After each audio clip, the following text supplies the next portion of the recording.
Hadirin rahimakumullah, saat ini kita berada di bulan Rabiul Awwal. Bulan Rabiul Awwal ini adalah bulan yang dikenang oleh umat Islam karena di bulan inilah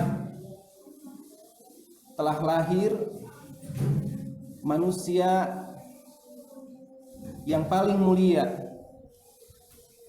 Dialah nabi terakhir yang membawa risalah Islam sebagai petunjuk bagi manusia untuk kebahagiaan di dunia dan di akhirat.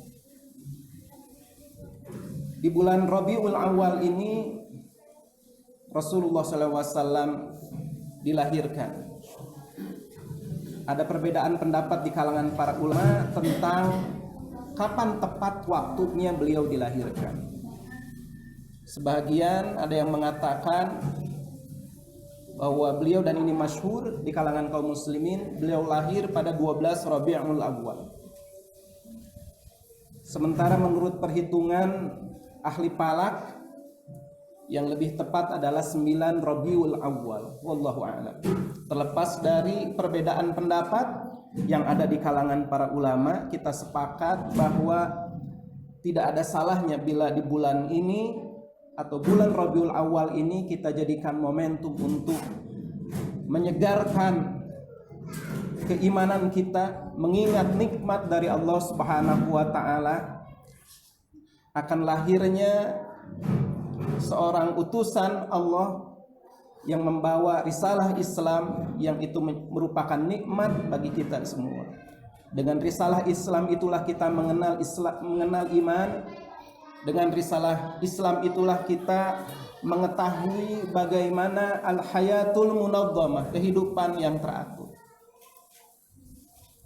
Hadirin rahimakumullah, khatib mengajak kepada diri khatib dan kepada hadirin semua, mari kita mengokohkan keimanan kita kepada Rasulullah SAW.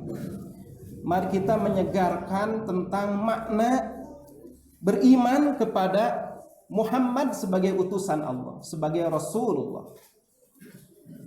Hadirin rahimakumullah, makna beriman kepada Muhammad sebagai utusan Allah yang pertama adalah tasdiquhu fima akhbar. Jika kita mengaku beriman kepada Rasulullah sallallahu alaihi wasallam, maka itu artinya kita harus tasdiquhu fima akhbar. Kita membenarkan fima akhbar terhadap apa-apa yang diberitakan olehnya, oleh Muhammad sallallahu alaihi wasallam. Apa yang diberitakan oleh Rasulullah kepada kita tidak ada lain adalah Al-Quran, firman Allah Subhanahu wa ta'ala, kalamullah. Yang diberitakan oleh Rasulullah SAW adalah al-hikmah, sunnah yang menjadi bimbingan bagi kita semua untuk menjalani kehidupan ini. Maka pantas Rasulullah SAW di akhir hayatnya mengingatkan kepada kita semua, taraktu fikum amrayni, telah aku tinggalkan kepada kalian dua perkara, ma in tamassaktum bihima, dan apabila kalian berpegang teguh kepada dua perkara itu, lam tadillu abadan, kalian tidak akan pernah tersesat. Dua perkara itu adalah kitab Allah wa sunnata rasulih, dan sunnah rasulnya. Hadirin rahimakumullah, tasdiquhu fima akhbar, membenarkan apa yang diberitakan oleh Rasulullah SAW, itu adalah ciri keimanan, ciri ketakwaan. Di dalam Al-Quran surat Az-Zumar ayat 33 yang tadi khatib bacakan di awal, Allah Subhanahu wa ta'ala berfirman, walladzi jaa'a bisidqi, dan orang yang jaa'a bisidqi, membawa kebenaran, yakni Rasulullah Muhammad sallallahu alaihi wasallam, wa saddaqa bihi, dan orang-orang yang membenarkan kebenaran itu, ulaika humul muttaqun, mereka itulah orang-orang yang bertakwa. Jika kita ingin termasuk golongan orang-orang yang bertakwa, maka wajib bagi kita untuk membenarkan apa yang dibawa oleh Rasulullah SAW.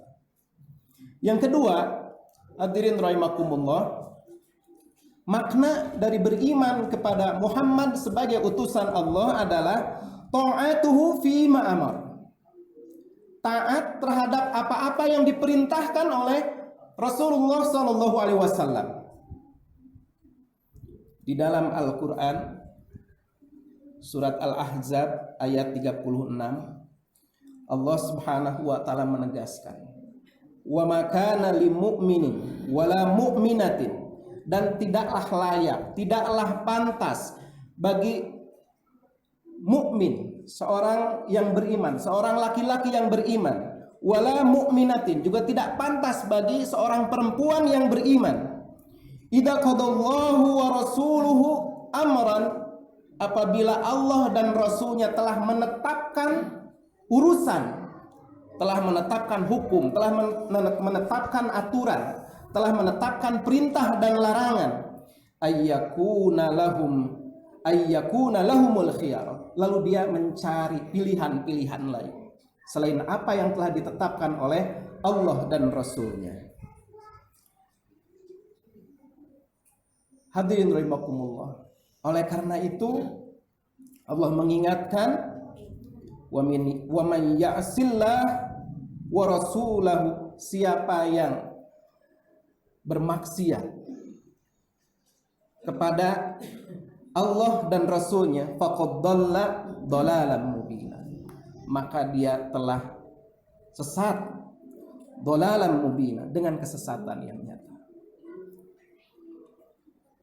Di dalam hadis Rasulullah SAW mengingatkan tentang hal ini, tentang ketaatan kepada Rasulullah SAW ini.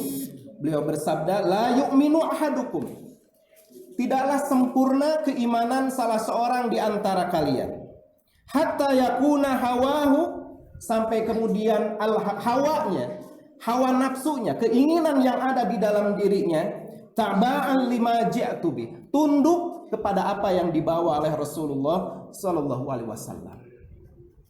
Tabiat hawa nafsu kita itu adalah menyelisihi apa yang telah ditetapkan oleh syariat. Maka Rasulullah menegaskan, la yu'minu ahadukum, tidak sempurna keimanan salah seorang di antara kalian, hatta yakuna hawahu taba'an lima ji'tu bi, sampai hawa nafsunya itu tunduk kepada apa yang dibawa oleh Rasulullah SAW. Itu yang kedua. Yang ketiga, hadirin rahimakumullah, makna dari mengimani Muhammad sebagai utusan Allah adalah ijtinabu manaha anhu, yakni kita menjauhi apa yang dilarang oleh Rasulullah SAW. Wa ma atakumur rasulu fakhudhuhu, apa yang didatangkan oleh Rasul kepada kalian, fadkhuduhu, ambil, laksanakan. Wa ma nahakum anhu, dan apa yang dilarang oleh Rasulullah SAW, fantahu, maka jauhi itu. Apabila telah jelas, telah sahih, telah benar dan sharih, jelas menunjukkan kepada hukum tertentu, maka wajib bagi kita untuk mengikuti apa yang diperintahkan oleh Rasulullah SAW. Yang keempat, hadirin rahimakumullah, makna dari beriman kepada Muhammad sebagai Rasulullah adalah la na'budullaha illa bima syara'a, tidak beribadah kepada Allah illa bima syara'a, kecuali dengan apa yang disyariatkannya. Di dalam hadis Rasulullah SAW, dan hadis ini sangat masyhur, hadis riwayat Bukhari dan Muslim, Rasulullah SAW mengingatkan, man ahdatsa fi amrina hadza, siapa yang mengada-adakan fi amrina, dalam urusan agama, hadza, agamaku ini, agama Islam ini, ma laisa minhu, yang tidak berasal darinya, tidak berasal dari urusan agama itu, fa huwa raddun, maka dia tertolak. Hal ini dijelaskan oleh Imam An-Nawawi rahimahullah menjelaskan hadis man ahdatsa fi amrina hadza ini. Beliau mengatakan di dalam hadis ini berisi dalil bahwa peribadatan seperti mandi, wudu, puasa, sholat, jika menyelisihi syariat, maka dia tertolak atas pelakunya, orang yang melakukannya. Kemudian kata beliau, kata Imam An-Nawawi rahimahullah, sesuatu yang diambil dengan kesepakatan yang rusak, dengan akad yang rusak, yang tidak sesuai dengan syariat, maka wajib dikembalikan kepada pemiliknya dan tidak boleh dimilikinya. Kemudian beliau memperjelas dengan menyebutkan sebuah hadis di mana pernah terjadi sebuah negosiasi terlarang yang menyelisih syariat. Ketika ada seorang laki-laki, seorang karyawan berzina dengan tuannya di zaman Rasulullah SAW. Kemudian hal itu dihadapkan kepada Rasulullah SAW dan diputuskanlah bahwa dia harus dirajam. Lalu ada seorang ibu, ketika anaknya ditetapkan hukumnya seperti itu karena rasa kasih sayangnya, dia mencoba untuk melakukan negosiasi. Dia datang kepada suami orang yang dizinahi oleh anaknya itu dan kemudian menawarkan, sudah diganti saja, disepakati saja, hukum rajam ini diganti dengan cara dia akan memberikan hamba sahaya, satu orang hamba sahaya, dan kemudian beberapa puluh ekor kambing. Asalkan kemudian hukum zina itu dihapuskan. Dan ketika berita itu disampaikan kepada Rasulullah SAW, Rasulullah menegaskan al-walidatu wal ghanamu raddun alaik. Hamba sahaya dan kambing-kambing itu harus dikembalikan. Kesepakatan yang batil, ketentuan-ketentuan hukum yang tidak merujuk kepada syariat Allah Subhanahu wa taala adalah batil, maka tidak boleh dilaksanakan.